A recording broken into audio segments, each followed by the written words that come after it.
Okay, we're opened up for questions for Minnesota State head coach Mike Hastings. Please remember to mute your mic if you're not speaking. Go ahead and fire away with questions when you're ready.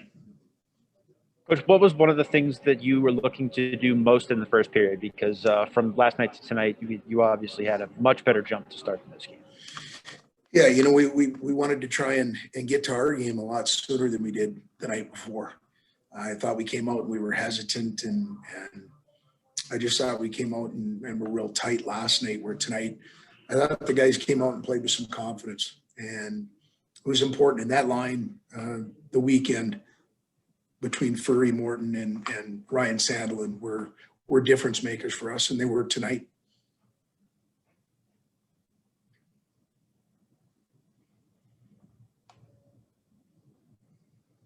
Mike, what does this mean to you and your program after all the times of frustration?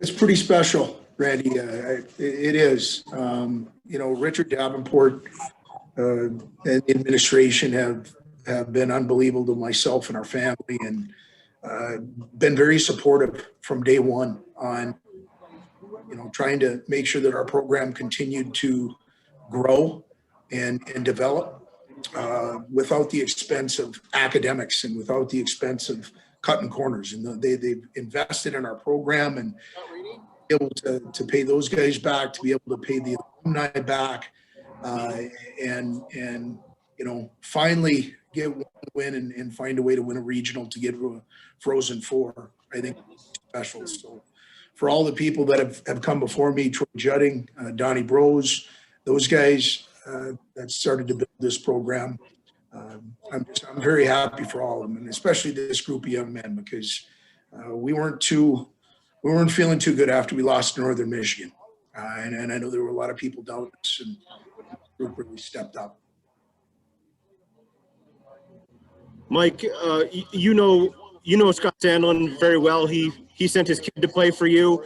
He's going to the Frozen Four. You and his son are going to the Frozen Four. Just, can you wrap your head around that part of it? You know what? It was interesting. I was out for a walk today, and I saw Wendy and talked to her a little bit. And after that, I had an opportunity to talk to Scotty. And so I really can't. I'm just so proud of the young man. It doesn't surprise me because of the apple tree that one fell from. They're phenomenal people, and blessed to have coached some really good young men that had phenomenal family trees. And guys, when Ryan Sandlin's grown up around a locker room, and he's been held accountable, I think, I think that's more Wendy than it is Scotty, but that started at a real young age, and I'm happy for him because again, he played his tail off for us this weekend, and I thought he was a difference maker. And then can you wrap your head around, 3-1 in the third period yesterday, and maybe in the press box we're thinking same old story for the Mavericks, and you 7 straight from that point. Yeah, you know what? I thought, we found a way, and I don't know if it was just getting that off our back or what it was, but I thought the guys came out and they played free. We made some plays early. I thought, the goal that Morton scored to get us off, we wanted to try and play from ahead because we'd gotten tired of playing from behind, and then to extend the lead. And I thought we did a good job of playing with the lead. I didn't think we panicked. And then Dryden McKay was Dryden McKay in the third, which we needed him to be. Thanks, Mike. Congratulations. Thanks, Jess. Mike, I know Ryan Sandlin and Sam Morton kind of midway through the game yesterday, you made the decision to really ride them. They were playing really well. Just maybe talk about the decision to put them on the second line tonight and give them the big minutes again, because it seemed like they were really the difference tonight and late yesterday. I was fortunate to work with Dean Blaze, and one of Blazer's comments was always, he went on a trip, and I had the club for a day, and he said, don't do a lot of that coaching. Stay out of the way. Let the players play. And that group, they played. And there was a synergy from the time that they got together on Saturday night and played with a lot of confidence. And, whether they had the puck or they didn't have the puck, there was no indecision in their game. And so to give them an opportunity to go out and play like they played tonight, I thought they'd earned that. And again, I'm real happy for them.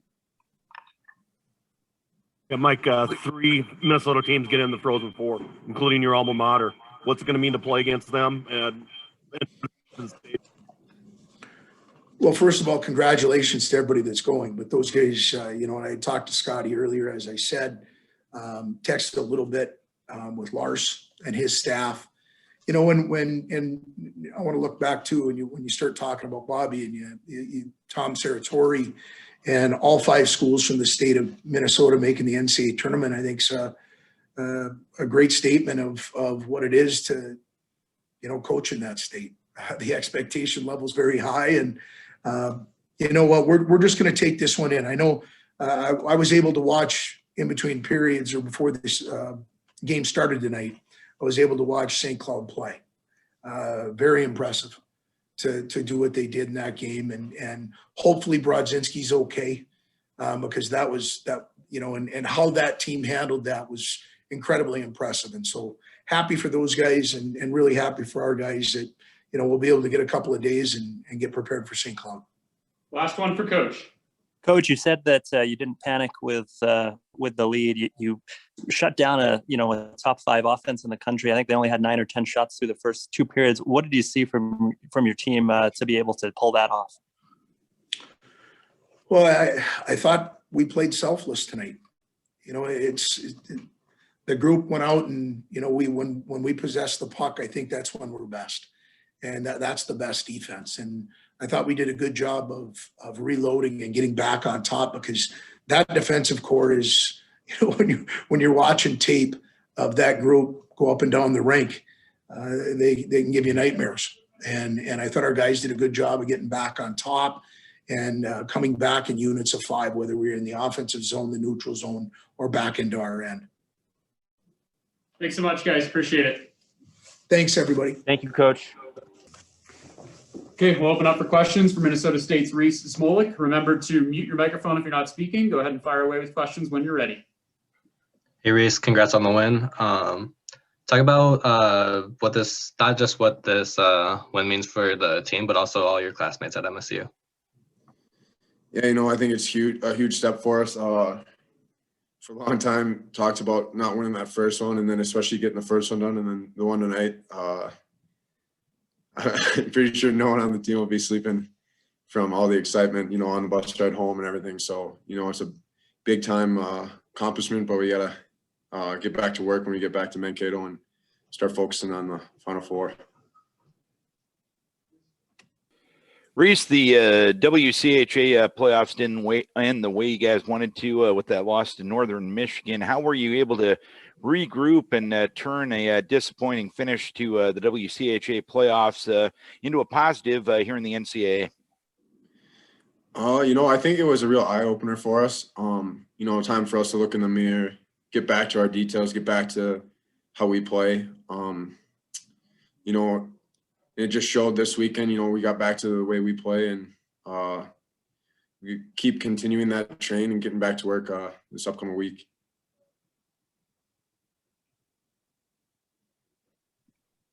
Riese, defensively, you just shut out a really, really good hockey team. What did you feel like were the keys to that? Keeping them to the outside, limiting their time and space. Good players, they like time and space. So if you can try to take as much of that away as possible, keeping it hard on them. I think that was some of the big keys from tonight.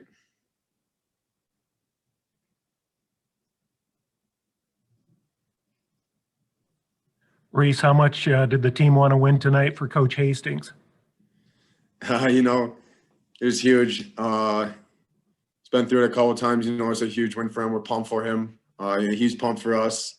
That locker room was going crazy for everybody. So it was a good atmosphere in there. Riese, for those of us who didn't see the WCHA playoffs and just looked at the scores, the storyline was that Dryden McKay had lost the edge. Apparently that wasn't the case? No, not at all. We left him out on an island quite a few times in that game. The score, that's on, the decor for, we can't leave him out to dry that many times.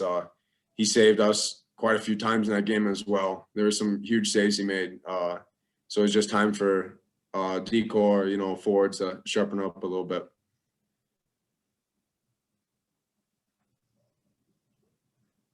Any more for Riese? Riese, what have you seen of Ryan Sandelin's growth from last year to this year? Works really hard day in, day out. After practice, he's staying out there all the time, doing the little extra things. It's a very hard worker. Grinds it out. You can tell how much he cares, and it showed in a big time scene like this weekend, and it's good for him that it worked out that way. Riese, with your dad being a Gopher, you probably heard a lot about the maroon and gold growing up. What does a game like tonight mean to you? Yeah, I mean, we went to a couple of games when I was growing up and stuff like that, but I never really had a favorite team like that. And for college hockey, at least, just cheered for the Minnesota teams. But it's huge, especially anytime you play those Minnesota teams, you want to be the best team in Minnesota.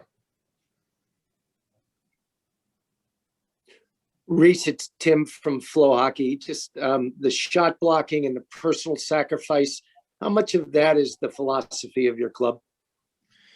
Yeah, we pride ourselves in it in practice, forwards, D, everybody. Don't sell out and try to do too much, but get in the shooting lanes, having good sticks and things like that kind of limits time and space, and obviously trying to limit pucks getting to the net too.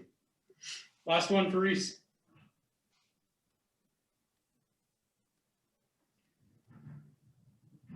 Or not. Thanks, Riese. Thank you. Thank you. Okay, we're opened up for questions for Dryden McKay. Go ahead and fire away when you're ready. Your team stopped more shots than you did. Easy night when that happens, right? Yeah, I have to tip my cap to the team tonight. I've never seen an effort like that as far as the commitment to blocking shots and the selflessness. That's something we pride our team on, pride our game on, and they made my life pretty easy back there.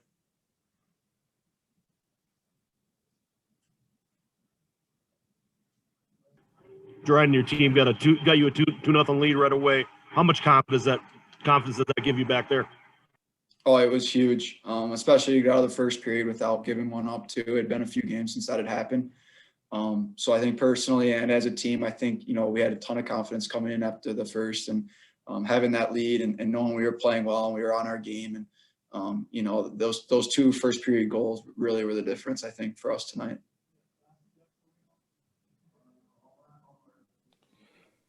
Dryden, the way as a team you ended last night coming back from that deficit, and you stepping up and playing the way you did in the third period and overtime, did any of that carry over into tonight just from a confidence standpoint? Yeah, I mean, it was no secret we got the monkey off our back last night, and it seemed like we were playing much more loose, much more free tonight, and that's probably the best team game that I've seen since I've come to Mankato. Just start to finish, everybody was bought in, everyone was dialed into what we want to do, and we executed our game plan to a T. Dryden, you've had to listen to a lot of talk about 0-6 all week. How nice does it feel, for the program to get this off your back? Because I know you've talked about the program needing to get the national recognition it deserves, and that should certainly come now. Yeah, I mean, our motto since we started the WCHA playoffs was all about earning respect, and we want to earn our respect. And we knew the only way to do that was to come to the big stage and get the job done. And we're halfway there, and it feels really good right now. We're going to enjoy it tonight. Dryden, this is your 10th shutout of the year, and I believe 24 in your college career. What do those numbers mean to you? It just speaks to, the culture that Coach Hastings has created here at Mankato. And, I've had a ton of help between my goalie coach, Brendan Pottersay, and the staff and, everyone. We play a style that's D-zone out, and it's blocking shots, and it's, getting pucks out and not making risky plays. And, as a goalie, when your team can do that, it makes your job pretty easy. And there's a lot of nights where, they've definitely been team shutouts, and I think that was the case again tonight. Dryden, it's Tim from Flow. Hold on. Am I muted now? No. I can hear Hey, Dryden, did you go into this regional thinking you had something to prove? And does this game help that at all?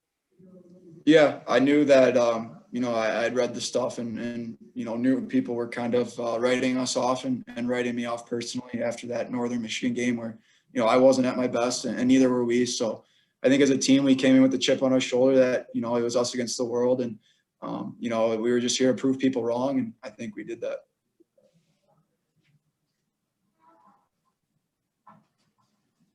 Dryden, along those lines, what was the last week or so of practice like after that Northern game? What was the attitude and the mood among the team? We just had to own up to our mistakes. We watched what we needed to watch from the Northern game and kind of had a team meeting and just said, look, if we want to do something, this can't happen again the way that we played in that game. And it was a good week of practice. It was hard, but it wasn't like we were being punished. It was just getting back to work and doing the things that we knew were going to help make us successful this weekend. We'll take two more. Dryden, you talked a lot about building the culture and how that's a big part of your success. How much does it mean to get this win for Coach Hastings? Oh, it's unbelievable. He's been coaching a long time and it's been a long time coming for both him and this program to make it to the Frozen Four. And, I'm really happy for him and it's just a great overall feeling right now. Last one.